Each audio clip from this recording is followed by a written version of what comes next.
Hello my dear students, आज मैं आपको 11th क्लास का चैप्टर 1 का लेक्चर 2 पढ़ाने जा रहा हूं, जिसका है topic mole concept. Mole concept मैंने आपको इससे पहले वाले लेक्चर 1 के अंदर पढ़ा दिया है। इसके अब मैं आपको न्यूमेरिकल्स कराऊंगा, क्योंकि नीट के रिस्पेक्ट में और सीबीएसई के रिस्पेक्ट में, जेई के भी रिस्पेक्ट में ये पूछे जाते हैं। इसके बहुत बारीक बारीक कॉन्सेप्ट्स हैं, सारे कॉन्सेप्ट्स मैंने आपको बता दिए हैं। अब मैं इसको शॉर्ट ट्रिक्स के अकॉर्डिंग बताऊंगा कि किस किस तरीके से आप क्वेश्चंस को सॉल्व कर सकते हो मोल कॉन्सेप्ट के। तो चलिए स्टार्ट करते हैं अपना प्यारा सा लेक्चर हमारे प्यारे से चैनल स्टडी क्लब 24x7 पे। अगर आपने इस चैनल को सब्सक्राइब नहीं किया तो प्लीज सब्सक्राइब कर दीजिएगा, लाइक करिएगा, और अगर कोई भी इस टॉपिक के अंदर डाउट मिले तो हमें कमेंट सेक्शन में बताइए, हम उसको प्रॉपरली आपको सॉल्व करके उसका आंसर देंगे। क्लियर? तो स्टार्ट करते हैं लेक्चर।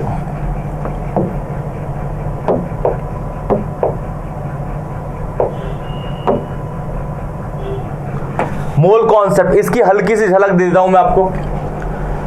मोल कॉन्सेप्ट जैसे एक दर्जन के अंदर 12 केले होते हैं। एक दर्जन के अंदर मतलब एक फिक्स क्वांटिटी है, वो है 12। हम जनरली उसको दर्जन में लेके चलते हैं। अगर आप मुंबई या महाराष्ट्र में जाएंगे तो आपको जो आम मिलते हैं मैंगो, वो दर्जन में मिलते हैं। स्टेशनरी पे जाइए तो एक दर्जन बैट मांगिए, बुक्स मांगिए, तो आपको वो देगा 12 क्वांटिटी के अकॉर्डिंग दे देगा, क्योंकि एक दर्जन के अंदर एक फिक्स क्वांटिटी है, वो है 12। सेम ऐसे ही होता है 1 मोल। 1 मोल के अंदर एक फिक्स क्वांटिटी है विच इज 6.022, कहीं कहीं 6.023 भी होता है। हम 6.022 लेके चलेंगे। 1 मोल के अंदर 6.022 इंटू 10 की पावर 23 पार्टिकल्स होते हैं, एंटिटीज होती हैं, क्योंकि 1 मोल ऐसी चीजों के लिए ही वैलिड है जो माइक्रोस्कोपिक होती हैं, जिसको आप अपनी आंखों से नहीं देख सकते। और दर्जन उन चीजों के लिए होता है जो मैक्रोस्कोपिक होती है। मतलब एक दर्जन के अंदर हम ये नहीं कह सकते कि 12 इलेक्ट्रॉन्स हो सकते हैं, क्यों? क्योंकि 12 इलेक्ट्रॉन जो होते हैं वो आपके माइक्रोस्कोपिक पार्टिकल्स हैं। एक दर्जन के अंदर 6.022 10 की पावर 23 बनाना नहीं हो सकते। रीजन? क्योंकि वो मैक्रोस्कोपिक पार्टिकल है। मोल हमेशा माइक्रोस्कोपिक पार्टिकल्स के लिए होता है, और दर्जन हमेशा आपका किसके लिए होता है? मैक्रोस्कोपिक पार्टिकल के लिए। आपको मैं यहाँ पे एलिमेंट्स के थ्रू बताऊंगा कि मोल, मॉलिक्यूल और एटॉमिक मास या मोलर मास में क्या रिलेशन होता है। मोल, मॉलिक्यूल्स और एटॉमिक मास या मॉलिक्यूलर मास में क्या रिलेशन होता है, देखिए। आपको सबसे पहले याद रखना पड़ेगा 1 मोल के अंदर एक 6 वैल्यू है, 6.022 10 की पावर 23, और इसी वैल्यू को हम एवोगैड्रो नंबर कहते हैं। Na से इसको शो करते हैं, एवोगैड्रोज इसको कहते हैं, एवोगैड्रोज नंबर, इसको एवोगैड्रोज कहा जाता है। 1 मोल के अंदर एक फिक्स वैल्यू है 6.022 10 की पावर 23, ये कांस्टेंट है। अच्छा, इतने मॉलिक्यूल्स का जो मास होगा, मतलब अगर आप मॉलिक्यूल, ये सपोज कह देते हैं मॉलिक्यूल्स है हमारे पास, क्या है ये? मॉलिक्यूल्स, ये मॉलिक्यूल्स है। इतने मॉलिक्यूल्स को जब आप एग्रीगेट करेंगे तो भाई उसका एक मास होगा। वो मास बराबर होता है किसके? एटॉमिक मास और या किसके? मोलर मास के। एटॉमिक मास या फिर मोलर मास के बराबर होता है। एटॉमिक मास या मोलर मास के वो बराबर होता है। अब वो कोई भी कंपाउंड हो, हम किस तरीके से इसको रिलेट करेंगे, अब देखिए।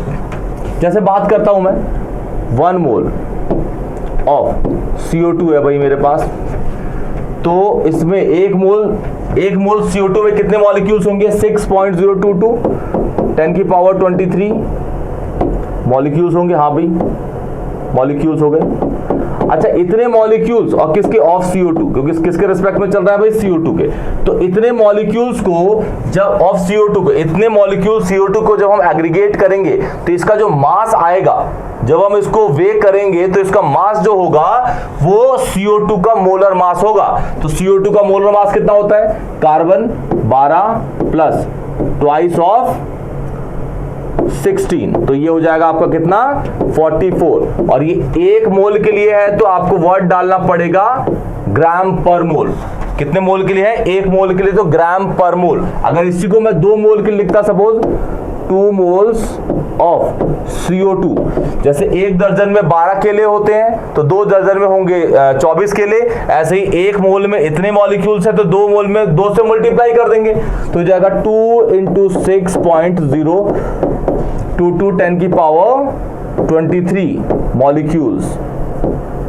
मॉलिक्यूल्स ऑफ किसके? Of CO2 is equal to, अब भाई 1 केले में 1 दर्जन में 12 केले थे, 12 मान लेते हैं, 12 केले का वजन था आपका 2 किलो मान लेते हैं, तो 2 दर्जन में 24 केले होंगे तो उसका वजन कितना होगा? उससे डबल होगा, मतलब कितना होगा? 4 किलो। तो इसी तरीके से एक मोल में इतने मॉलिक्यूल्स है, उसका मास ये था, 2 मोल में उससे डबल मॉलिक्यूल्स होंगे, उसका मास जो होगा वो डबल होगा, मतलब ट्वाइस ऑफ 44। लेकिन यहाँ पे आप ग्राम पर मोल नहीं डालेंगे, बस ग्राम डालेंगे। पर मोल इसलिए हटा दिया क्योंकि यहाँ पे आप 1 मोल की बात नहीं हो रही, 1 से ज्यादा या फिर 1 से कम मोल्स होंगे तो उसमें आप पर मोल हटा दोगे। पर मोल फॉर यूनिटी, 1 मोल के लिए ही वो वैलिड होगा, 0.9 मोल्स के लिए भी ये वैलिड नहीं होगा पर मोल, या फिर 1.1 मोल के लिए भी ये वैलिड नहीं होगा, क्योंकि पर मोल यूनिटी के लिए शो होता है। पर मोल किसके लिए? यूनिटी के लिए हम शो होता है। तो इसको कैलकुलेट करोगे तो 88 आ जाएगा ग्राम आपका। एक और देखते हैं, सपोज मैं बोलूं कि 1 मोल ऑफ ग्लूकोज C6H12O6,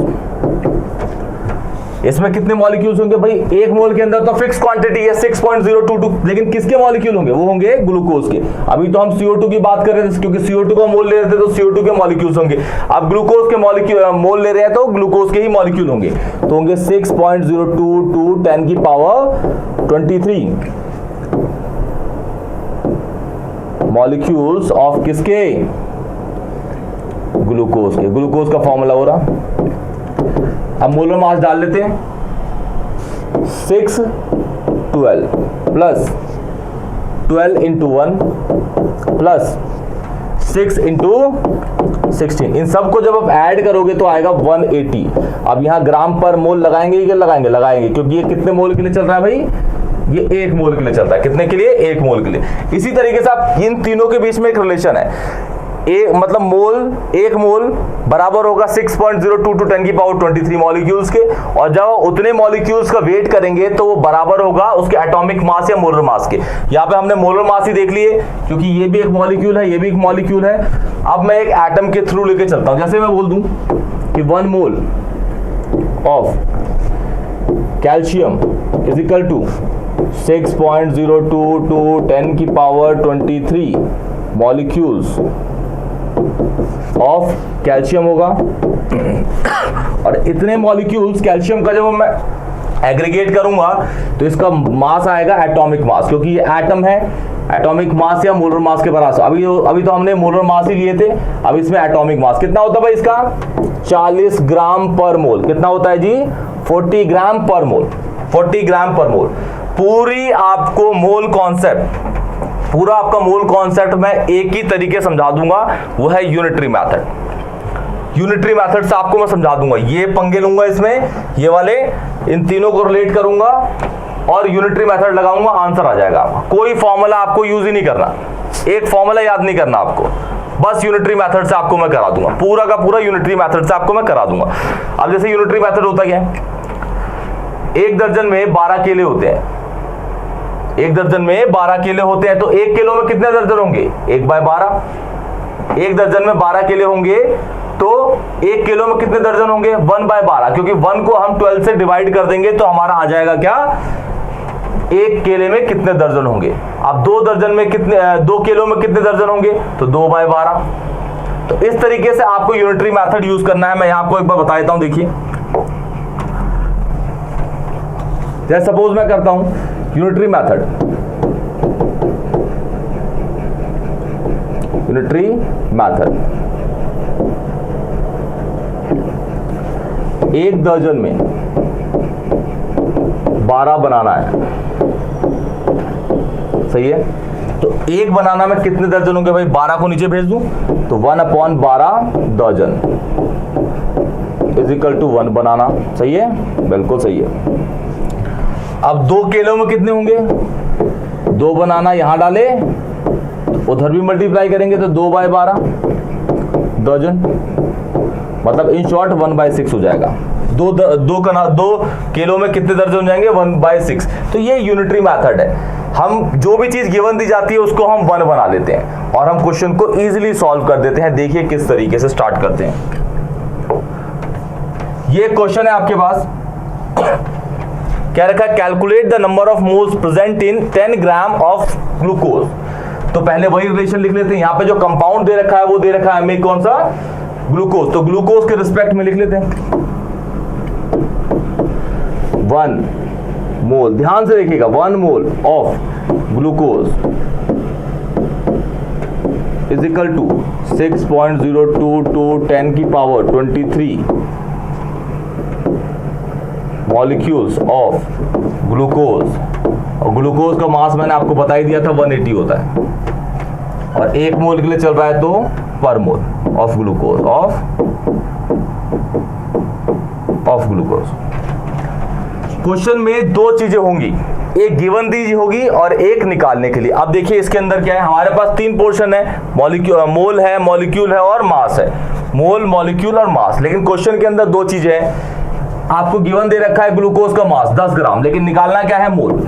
ये रहा आपका मोल और ये रहा आपका मास। मतलब इसके अंदर मॉलिक्यूल को आपको यूज ही नहीं करना, इसको और इसको इक्वेट कर देना है। मतलब कहने का ये हुआ कि 1 mole of glucose, 1 mole glucose का मास जो होता है वो होता है 180 ग्राम पर मोल। सही है, 180 ग्राम पर मोल ऑफ ग्लूकोज। अब यहां पे मैं यूनिटरी मेथड लगाता हूं भाई। 1 मोल के लिए, 1 मोल में 180 ग्राम पर मोल आपका मास होता है ग्लूकोज का।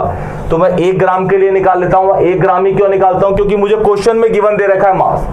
तो मुझे जो चीज गिवन दे रखी है उसको मैं 1 बनाता हूं। मुझे मोल मास में मास गिवन दे रखा है तो मास को मैं 1 बनाऊंगा, मतलब इसको मैं नीचे लेके जाऊंगा। मतलब कहने का हुआ 1/180 mole of glucose, moles of glucose is equal to 1 gram of glucose. एक ग्राम ग्लूकोज में कितने मोल होंगे, 180 को नीचे भेज दिया भाई मैंने। अब कितने ग्राम के लिए निकालना है, 10 ग्राम, तो दोनों साइड उसको मल्टीप्लाई कर दूंगा तो कितना हो जाएगा, 10 ग्राम of glucose. 10 gram of glucose, यहां भी 10 ग्राम ऑफ ग्लूकोज, ये कट गया, मोल ऑफ ग्लूकोज। तो कहने का मतलब हुआ कि 10 ग्राम ग्लूकोज के अंदर मोल्स कितने होंगे, 1/18। कितने होंगे, 1/18। ये आपका आंसर है। कितना होगा, लास्ट में आपको आंसर लिखना है। 10 ग्राम स्टेटमेंट में 10 ग्राम of glucose contains 10 gram of glucose contains 1/18 moles of glucose, moles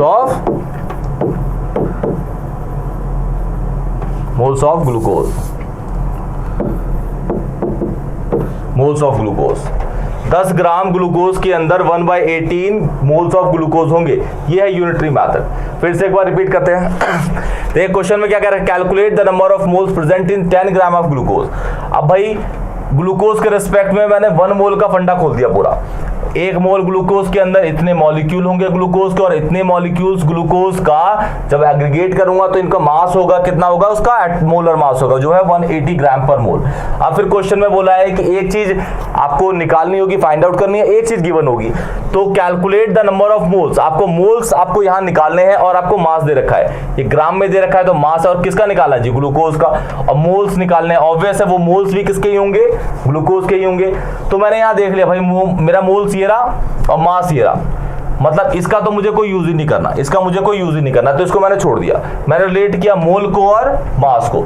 तो 1 मोल ऑफ ग्लूकोज के अंदर 180 ग्राम पर मोल ऑफ ग्लूकोज होंगे, बिल्कुल होंगे। अब क्वेश्चन में मुझे मास दे रखा है गिवन, तो मैं मास को 1 बना दूंगा। मास को मैंने कहां भेज दिया, नीचे। तो 1/180 मोल्स ऑफ ग्लूकोज के अंदर 1 ग्राम ऑफ ग्लूकोज हो गए। अब कितने के लिए निकालना मुझे, 10 ग्राम। तो 10 ग्राम दोनों साइड मैंने मल्टीप्लाई कर दिया, यहां काटा और आ गया 10 ग्राम के अंदर इतने मोल्स होंगे किसके, ग्लूकोज के। इजी क्वेश्चन है। नेक्स्ट क्वेश्चन की ओर बढ़ पढ़ते हैं, इसी तरीके से हम इसको अप्लाई करेंगे, unitary method, this is called unitary method बेटा। चलिए स्टार्ट करते हैं नेक्स्ट क्वेश्चन। नेक्स्ट क्वेश्चन है आपका ये,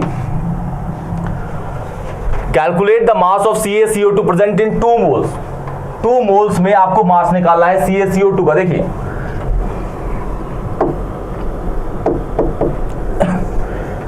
1 मोल कौन से कंपाउंड के रेस्पेक्ट में चलेगा भाई?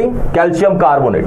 1 मोल ऑफ CaCO3 के अंदर 6.022 10 की पावर 23 मॉलिक्यूल्स ऑफ CaCO3 होंगे, और इतने मॉलिक्यूल्स को जब एग्रीगेट करोगे तो उसका मास आएगा, इसका मोलर मास। तो CaCO3 का निकाल लेता हूं, कैल्शियम का 40 होता है, प्लस 12 प्लस थ्राइस ऑफ 16, ये इसका मोलर मास है। निकालेंगे तो ये 100 आ जाएगा। 1 मोल के लिए चल रहा है तो इसको लिखेंगे ग्राम पर मोल। फिर क्वेश्चन में देखिए, आपको यहां पे आप मोल दे रखा है और निकालना क्या है? मास। ये रहा मोल और ये रहा मास। मतलब फिर यहां पे मॉलिक्यूल को आपको रिलेट नहीं करना। इसका मतलब ये हुआ कि 1 मोल CaCO3 इज इक्वल टू 100 ग्राम पर mole of CaCO3 of CaCO3। अब क्वेश्चन में फिर से क्या है? क्वेश्चन में आपको गिवन क्या है? गिवन है आपको मोल, तो मोल को आप 1 बनाओ। मोल को 1 बनाना ही नहीं है, क्यों? क्योंकि वो पहले ही से ही 1 है, तो आपको मोल को ही मल्टीप्लाई करना है। कितने मोल के लिए निकालना है? 2 मोल के लिए। 2 मोल मल्टीप्लाई कर देते हैं, तो ये 2 moles of CaCO3 is equal to twice of, अब ये 1 मोल के लिए था तो यहाँ पे ग्राम पर मोल लगा था, अब ये 2 मोल के लिए है तो बस ग्राम होगा। किसका? CaCO3 का। मतलब आंसर आ जाएगा आपका 200 gram of CaCO3। 200 gram of CaCO3। 200 gram of CaCO3। Clear? Easy है बिल्कुल। नेक्स्ट क्वेश्चन की ओर बढ़ते हैं।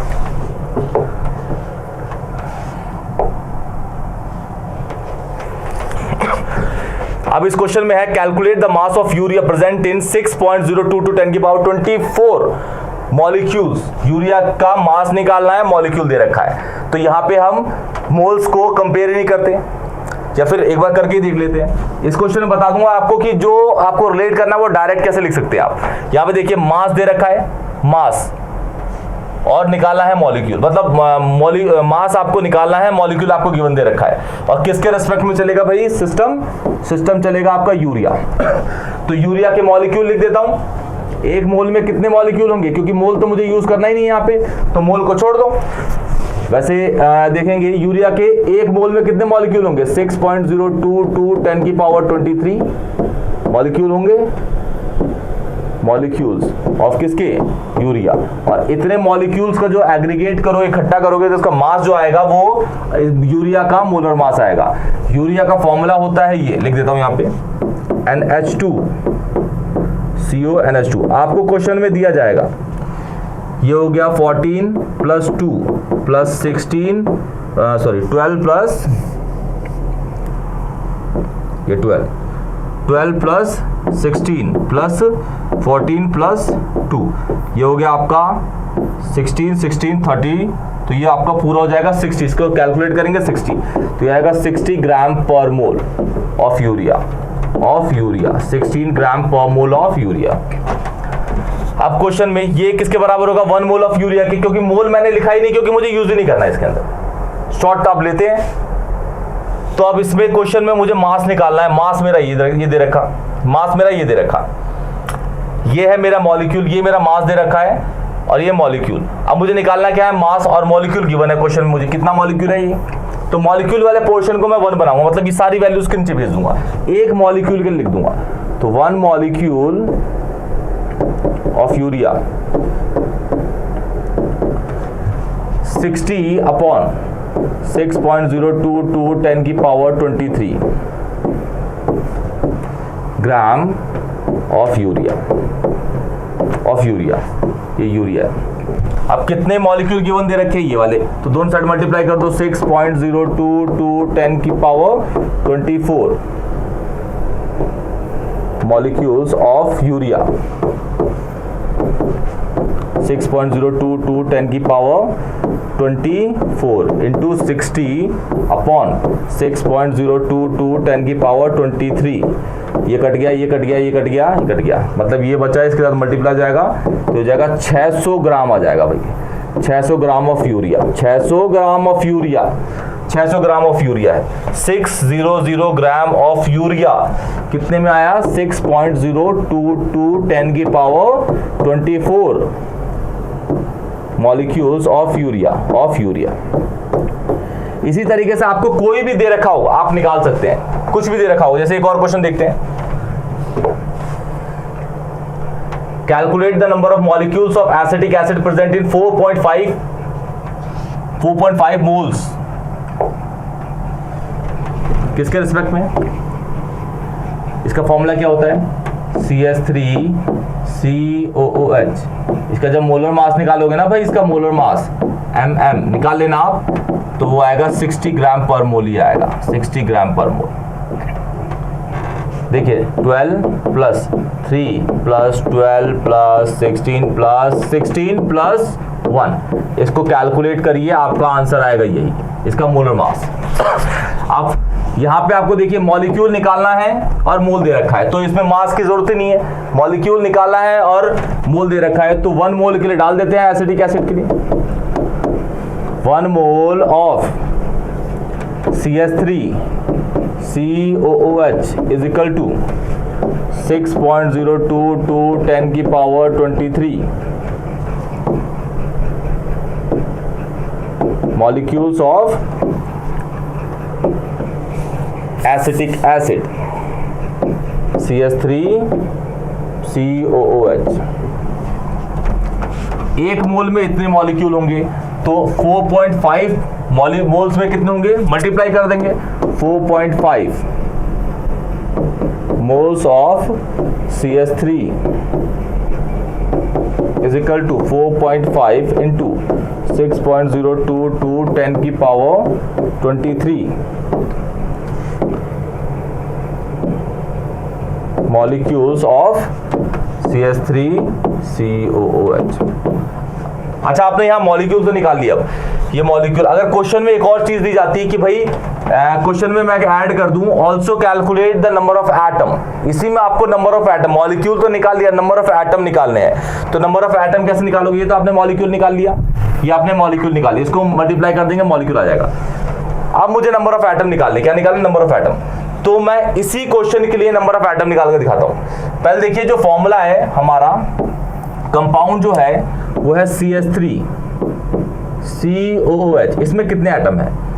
कार्बन का 1, इसके 3, 4 हो गए, ये 5 6 7 8, तो इसमें पूरे एटम है 8। आपको मॉलिक्यूल की वैल्यू को बस 8 से मल्टीप्लाई करना है, मतलब कहने का इस कंपाउंड, इस क्वेश्चन में जो कंपाउंड गिवन है उसमें 8 ही एटम है, उसमें 8 ही एटम है। अगर कोई दूसरा कंपाउंड होता जैसे CO2, तो मैं मल्टीप्लाई करता 3 से, क्योंकि CO2 के अंदर 3 ही एटम है, यहाँ पे 8 एटम है, इसलिए मैं 8 से मल्टीप्लाई करूंगा। तो स्टेटमेंट क्या लिखूंगा? नंबर ऑफ एटम्स, इस क्वेश्चन के रेस्पेक्ट में लिख रहा हूं, number of atoms present in 4.5 moles of CH3 is equal to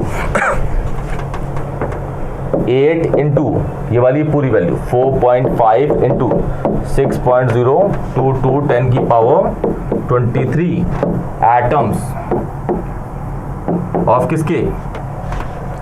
acetic acid के। अच्छा, एसिटिक एसिड सिरका होता है, एसिटिक एसिड सिरका, विनेगर, इथेनोइक एसिड, ये सारे एक ही चीज होती हैं। अब मैं आपको 1-2 क्वेश्चन देता हूं, आप उसको करके रखिएगा, बहुत इजी क्वेश्चंस हैं। देखिए, स्क्रीनशॉट मान लीजिए इसका। एक ये क्वेश्चन है, calculate the number of molecules present in of ammonia present in 8.5 ग्राम। तो आपको अमोनिया का मोलर मास और उसमें जो नंबर ऑफ मोल्स मॉलिक्यूल्स होंगे उसको इक्वेट कर देना, मतलब 6.022 10 की power 23 molecules of ammonia is equal to 17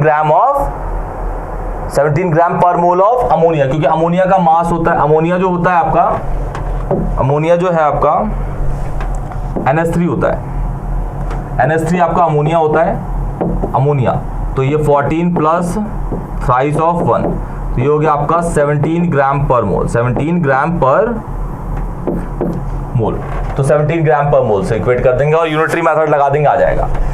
इसी में अगर आप नंबर ऑफ एटम्स कैलकुलेट करना है आपको, तो आप किससे मल्टीप्लाई करोगे, आप 4 से, क्योंकि NH3 में कितने एटम है, 4 है। क्लियर? ये है लास्ट क्वेश्चन, इसमें भी ऐसे ही क्या रखा है, calculate the number of molecules and atom of CO2 present in 88 ग्राम। तो सबसे पहले आप इसमें क्या निकालोगे, मॉलिक्यूल, मास से आप क्या निकाल दोगे, मास से आप मॉलिक्यूल निकाल दोगे, मॉलिक्यूल में मॉलिक्यूल जो निकलेंगे उससे उसमें 3 से मल्टीप्लाई कर दोगे, क्योंकि इसमें कितने एटम है, 3 है, C प्लस C 1 है और ऑक्सीजन 2 है, तो आपका निकल जाएगा पूरा का पूरा एटम। मॉलिक्यूल निकाल के ही एटम निकालना है, मॉलिक्यूल निकाल के ही एटम निकालना है। तो 2 क्वेश्चन आपके ये हैं, करिएगा। अगर कोई भी डाउट होता है तो कमेंट करिए, पूछिए, मैं आपको बहुत अच्छे से, बहुत प्यार से उसका आंसर बताऊंगा। तब तक के लिए लेक्चर यहीं खत्म करते हैं। Take care.